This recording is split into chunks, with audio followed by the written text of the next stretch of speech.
You say you're confused, lost, that you can't hear your intuition, can't feel your path, can't trust your choices. And maybe that's true. But maybe it's not because your intuition is gone. Maybe it's still there, still whispering. But you've built a life that's too loud to hear it. Carl Jung once said, "Who looks outside dreams. Who looks inside awakes." But how do you look inside when the world keeps pulling you outward?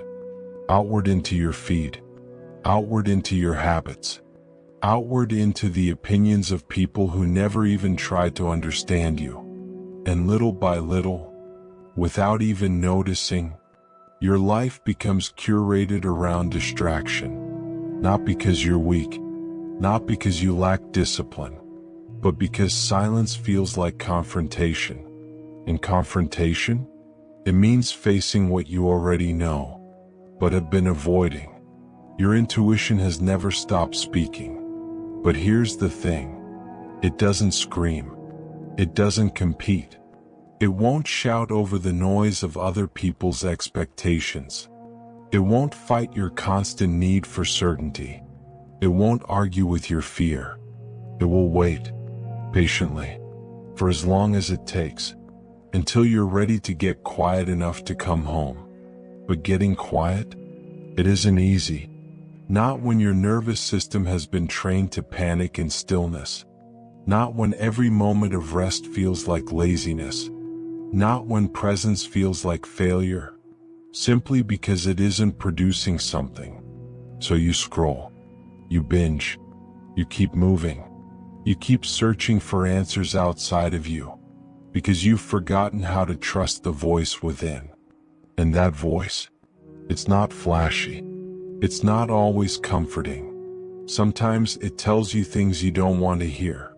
Sometimes it asks you to walk away from things and people you still love. Sometimes it points you toward loneliness, not to hurt you, but because healing requires space. And space can feel like loss before it feels like peace. Still, we keep asking for signs, for guidance, for proof. We ask the universe for answers, while ignoring the one signal that's always been there.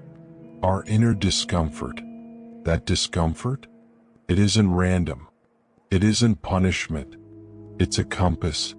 It's your soul tugging on your sleeve, whispering, "Not this. Not here. Not anymore." But instead of listening, you make it your enemy. You label your unease as anxiety. You medicate the tension. You drown it in distractions. You treat your intuition like a symptom to be silenced. And in doing so, you abandon the most sacred part of yourself. So if you feel lost, stop running. Not because running is wrong, but because the answers you're searching for, they aren't ahead of you. They're beneath you, inside you, quiet, waiting. You don't need more advice. You don't need another opinion. You need to make space for the truth you already carry. And that means less noise. It means getting brutally honest about who drains you.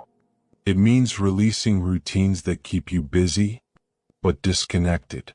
It means being brave enough to listen, even when the answer might change everything. And yes, it will be uncomfortable. At times, it may even feel unbearable. But what if the discomfort isn't a problem to fix, but a doorway? You'll know when it's intuition because it feels different. It feels grounded. So, even when it's painful, it feels clean, direct, true. It doesn't bargain. It doesn't rush. It simply speaks, and then waits for you to be ready. So if you've been asking the universe for clarity, for a sign, for some kind of proof, maybe the question isn't, when will I get an answer? Maybe the real question is, am I quiet enough to hear it? Because the truth you're searching for is already inside you. And the moment you stop running, you'll finally hear it.